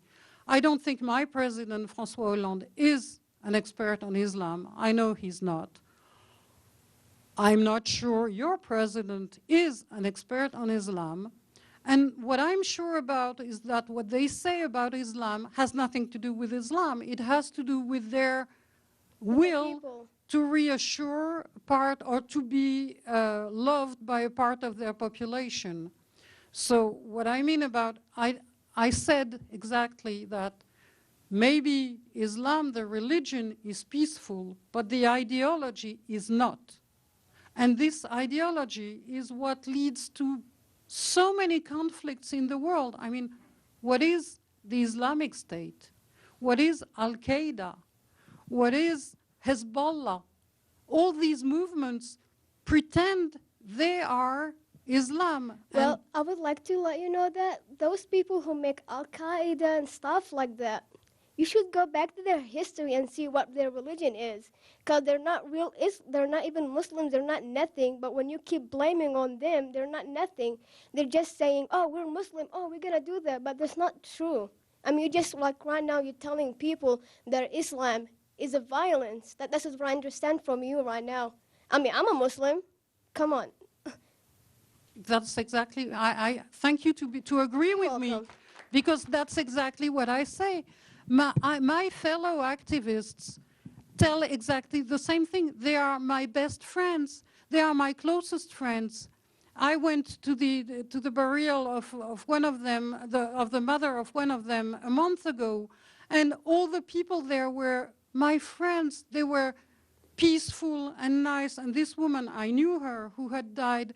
She was the loveliest woman in the world. She made cakes for the whole neighborhood. Well, that's what Islam is. It means a peace thing. This is what we are.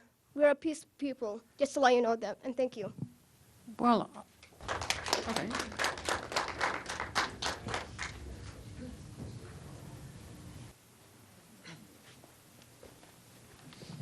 Hello. I don't have a PhD, so I'm doing my master's degree here. Neither do I. So I'm a Muslim, but I'm not terrorist, and I don't have a gun or everything, so you can check it. And my question is, I want to just comment some part of my life. I grew up in Russia, so I remember that 3 times terrorists they blow up the 2 times they blow up the underground, that metro, subway. So and the 1 time they blow up that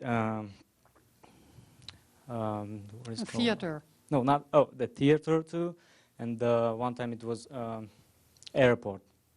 So then each time after like 1 or 2 hours in the news, everybody start blaming Muslims, that it was Muslims' way and the Muslim did that. And yeah, and cameras showed that they were wearing that hijab and everything. So then after 1 week, they figure out that they weren't Muslim. They were hiding by hijab, but actually they were Christians. And they were Russians people. They were doing this one because against that Chechen peoples. So my question is, what do you think about this all world and the all war in the world, and who financing them? Because you know that the expensive thing in the world is a war. Well, first of all, I hope you noticed I never said Muslims. I said Islam, which is a big difference, because I asked whether there is something in Islam that incites violence.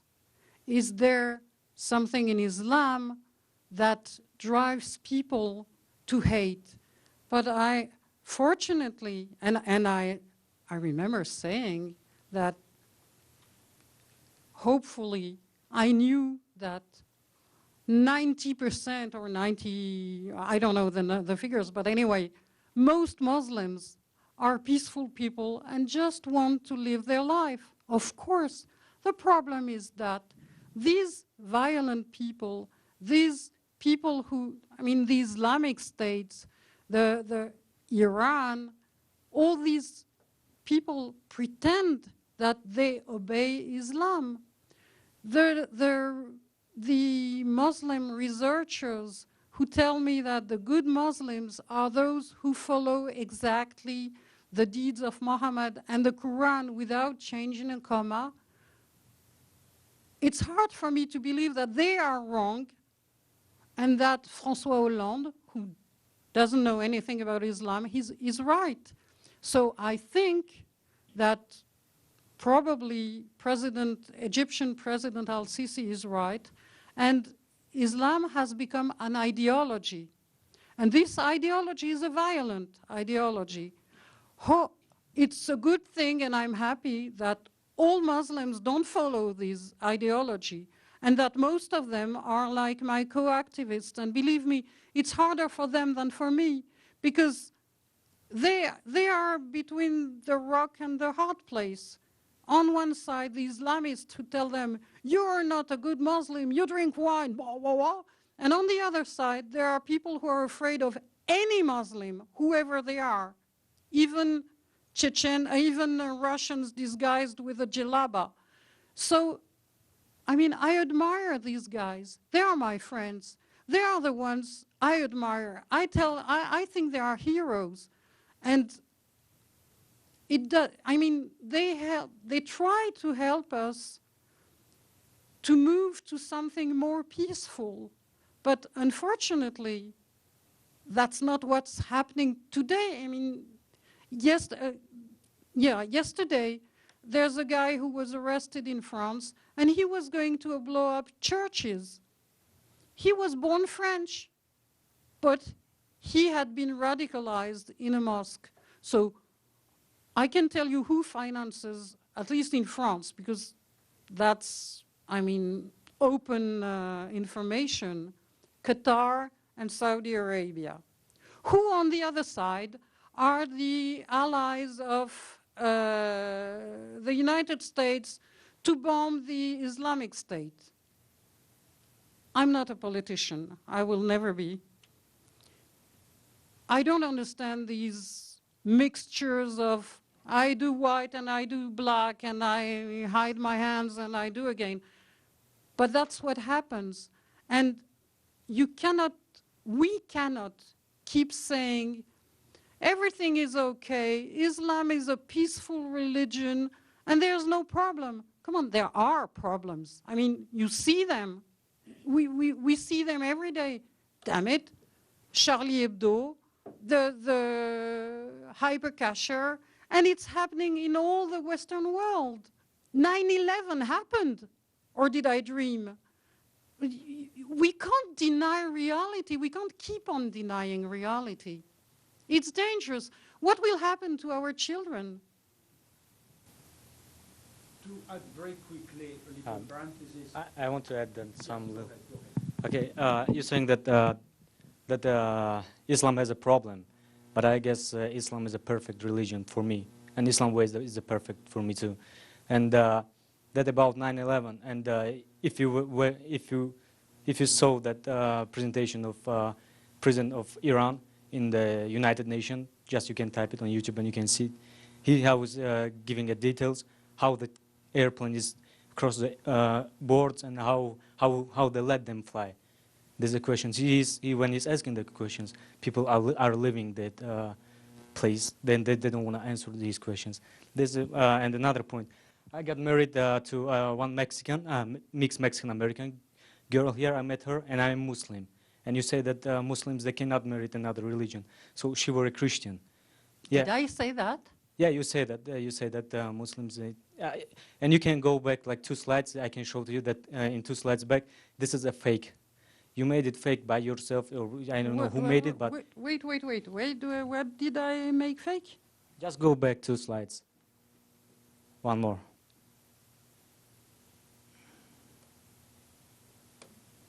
This one, look, it's somebody typed. They're just keeping the post, and somebody's typed it. It was made. Nobody can spell it like this. It wasn't printed, it was made. And I will tell you the truth. And This is on the internet. I took it on the internet. no, it was made. No. This, I mean, yeah. I'm not. I'm and- just showing a picture where people show a statement, which is their opinion. It happens to be also my opinion, so I show it. Now, yeah, if these people have written it with a mistake, or if they didn't write it in blue or in red, or, I mean, who cares? I mean, these people are not on trial for forgery, or, I mean, what they say is, one of them is, I'm a Jew and there are 1.5 million Arabs live in my state. Yeah, I know. but- Isn't it true? Yeah, is it true? Aren't there 1.5 million Muslims in Israel? There are. Now, the other one says, I'm a Gazan and 0 Jews live in my state. Isn't it true? Yeah, but you can, Okay, if you will. But she's the racist, not me. Okay, if you will think logically that Israel is bombing Gaza, so this is why Israel people, they're not living in Gaza. One thing. Another thing, in Tajikistan are living like 30% are Jews, and I am Muslim, and we were living friendly, and we're friendly. So she's my wife, and we got married. And Congratulations. and look, thank you so much. And she's a Christian, so it's okay for me. I didn't say anything. It's our religion, and my parents, they bless us, and everybody bless us, and thank you so much. And I don't want to change your opinion and change your mind, but most of your information, they were faked and they were made up. Thank you. I think this is a provocation, because if you look, why would Jews live in Gaza, which is like smaller than the Belarus? You have 1 million people living on top of each other. There's a blockage, no economy. It's like worse than the third world or the ex-third world. So why would Jews live in Gaza? It's Photoshop. Try to balance. It's a provocation. they did live there until 2005, remember? This Anyway- picture is Photoshop. Look at the text is not, you cannot write text like that with a Anyway, dagger. to go back on track, Liliane, you must admit that in any religion, there's a core which, given the right circumstances, will turn violent. The Jewish religion, you have a violent core. You have an extremism, you have terrorism. I mean, it's not only typical of Islam. No, it's not typical of Islam. Look at Buddhism. 250,000 dead last week by Buddhists. 1 million dead the week before by Jews. Another 2 million the week before by Christians. Or am I mistaken? I mean, in theory, all religions can lead to murder. In theory, I mean, the Bible, by the way, is not something that's supposed to be dictated by God. It's a man's history written by men, not by one man, but by men. And it's a book of legends. Now, even Santa Claus can probably lead to murders, but it didn't so far. I'm speaking about reality, that it's terrible that even reality can't be addressed. I'm very pessimistic.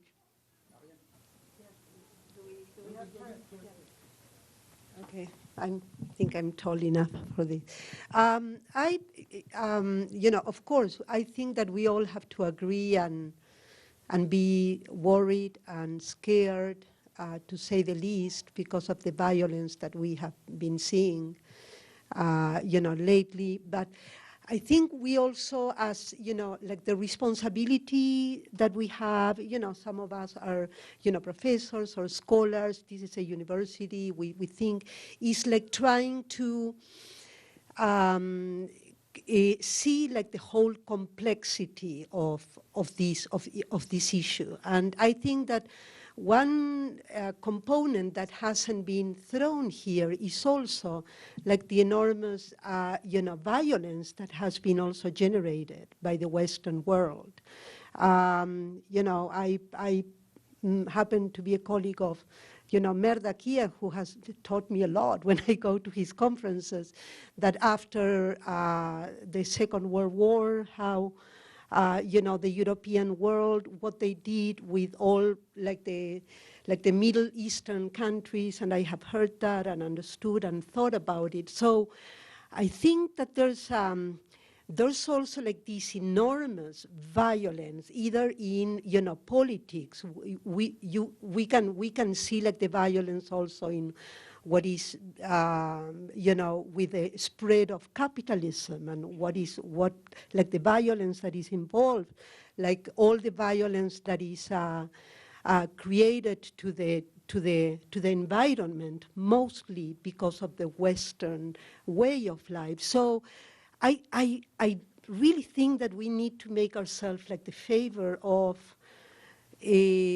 betting on studying like the complexities, because I haven't heard in your presentation like this violence coming from the Western world, that I think it's something that plays a major role in how the world is made today and the problems that we face. I completely agree with you. The issue is very complex. There is violence all over, and we have a planet problem with the environment. I suggest to Mehrdad that he invites me not only next year, but for a whole year and 6 hours a week, and I'll address all these problems. But I only had 1 hour today, so I did what I could. I piled up things in 1 hour. I just wanted to mention, a lot of us were saying, your response to a lot of us was, why are you denying the violence, and you're hiding all the violence? And we're not denying that there's any violence.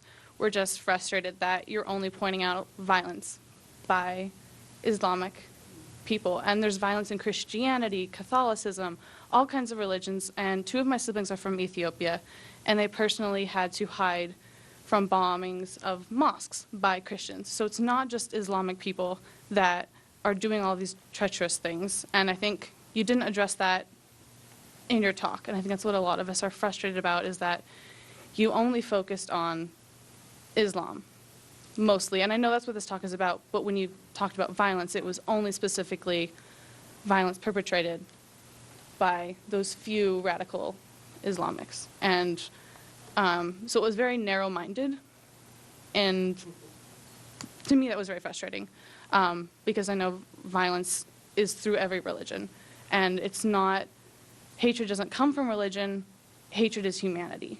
It's humanity's interpretation of religion that is treacherous, most often. So, yeah. I agree with you that violence comes from humanity, unfortunately. I completely agree with you. Second, I'm absolutely sorry that you're frustrated, because that was absolutely not my aim. 3, I was invited because I'm a writer and because I'm French and because I was supposed to speak about Charlie. Now, Charlie was something specific in the history of France. I tried to explain what, in my view, allowed the situation to become such that Charlie could happen. And I explained that it had happened before, many things had happened before, and I'm trying to find where I can find an equivalent of these violence initiated in the name of Christianity, because there are rapers in France, there are gangs, there are thieves, there are murderers, but they never say, I kill you in the name of Christ. It happened in the Inquisition, for instance, but the difference between the Inquisition and today, I think it's internet. That is, we know today things that we didn't know during the Inquisition. And believe me, the Inquisition targeted first the Jews, and I'm Jewish, so I know I'm especially sensitive about that, and I'm not trying to find excuses. But fortunately, the Inquisition didn't have the means of a nuclear bomb, of missiles, of things like that. In the name of God, because Jesus was so good, they wanted everybody to be Christian, and they would kill all those they could kill. But now, I'm speaking about now, the means are so much wider. I mean, they have nukes, they have machine guns, they have planes. I mean, whoever wants to kill has infinite means to kill. And today, the only killings that take place in the name of a religion today, it's in the name of Islam, which means not that all Muslims are violent, because as I'm telling you, I think I am probably more I'm more committed with Muslims than you are here, because I work every day with them, and I mean with my friends, not all the Muslims. And they are also victims of this violence because they are not violent. And they should be, if you are to listen to those who make the laws in these nice suburbs of France where there's nothing to fear. You have to be what they want you to be and to follow Islam, the Quran, word for word and without changing a comma. And that's what I'm saying, which doesn't, there were sacrifices 2,000 years ago. Okay, I don't think that blame is ever a way for people to come together and solve problems. I feel like there was a lot of blame in everything you showed and presented here. And so I guess my question is that if you say that media is we saw, or the world is seeing this coming through the media, and yet we weren't proactive in what we saw because we were too afraid to ask these questions. And so instead we have either reactive policy or reactive emotion, or we blame people in a reactive manner. And you also see that like this Islamic ideology is turning children into, murderers. So I guess I know that you're not an expert in like policy or whatever, but how do you be proactive and help the children that are being basically victimized or becoming children of a lost generation because they're fighting an ideological war or being used as pawns in an ideological war? Well, I think the only answer, unfortunately, is to enforce human rights. But you need a political will to do that. And my commitment is to do the little things I can do every day with my Muslim friends. That's what we do, and I admit we are not very efficient. But maybe if more people did act for that, if more people went to see their senators or members of parliaments or congressmen and tell them, we cannot accept that children will be used as suicide bombers, or do something, then maybe the whole world could come to a solution. I don't have the solution. Believe me, if I had, it would have been implemented already. But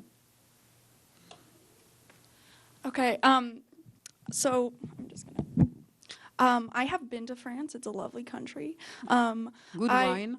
I'm moving to Berlin next year, so I've been looking at a lot of German current events and stuff. And anti-Islamization of Europe as a whole is a really big movement right now, and there are rallies all around. And it's like the system of ideas has been implemented into policy, at least in France, with the ban of the headscarf, and that itself is kind of the dictionary definition of an ideology.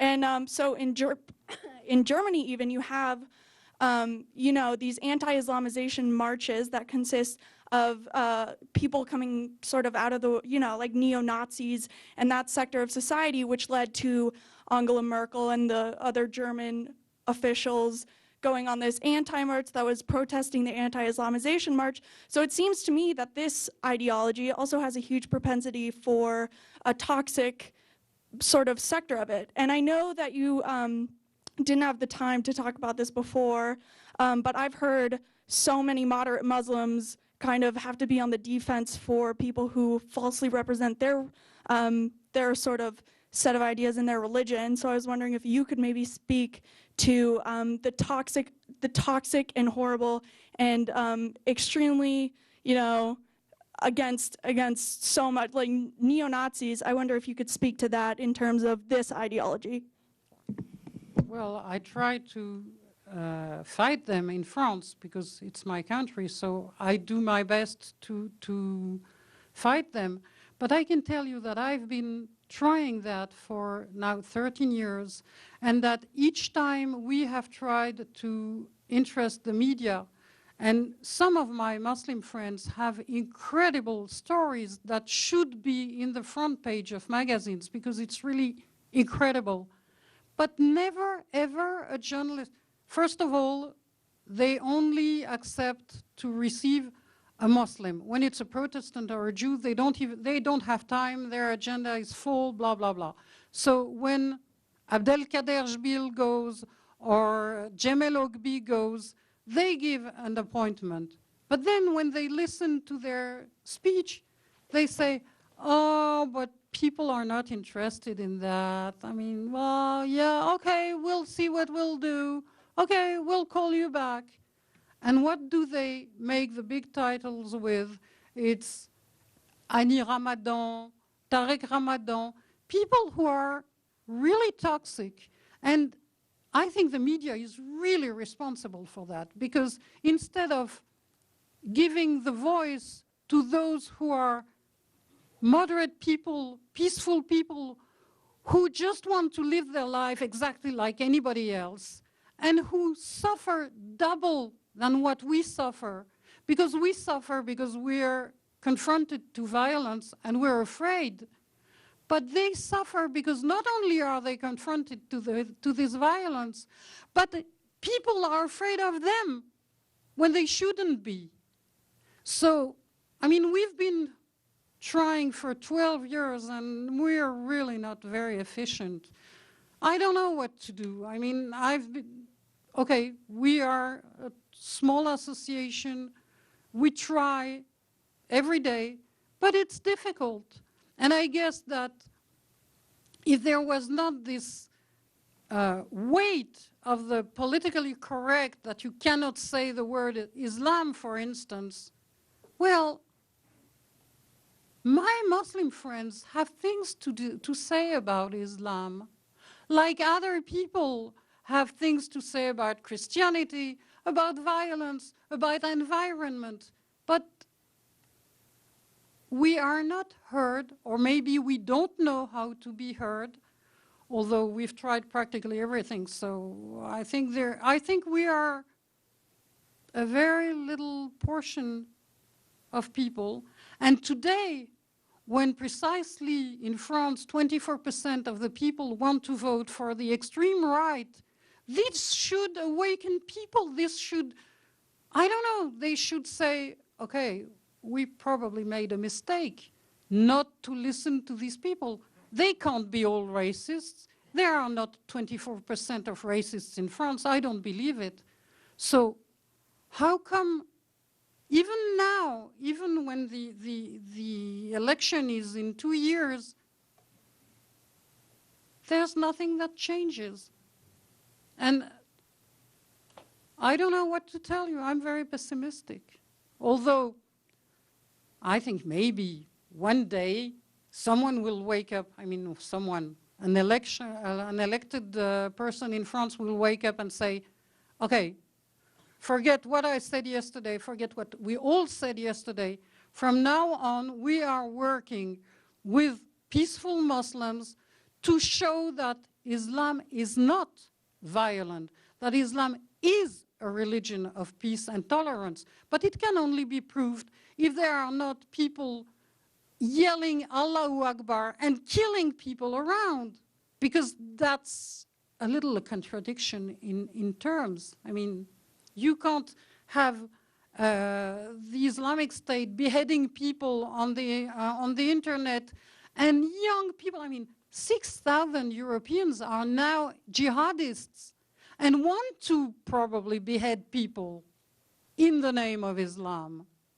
I guess they probably would have done it in the name of anything else. The problem is that there's no Buddhist ideology or no Jewish ideology or no environmental ideology that told them, come and you will be allowed to behead people. Right. I guess I'm just saying maybe what you're saying is that the Muslim religion loses validity or whatever when people say those things when they kill people. But I think also anti-Islamization loses its validity when people say like Heil Hitler. Like I think that, I mean, it's a parallel that can be drawn. Sorry.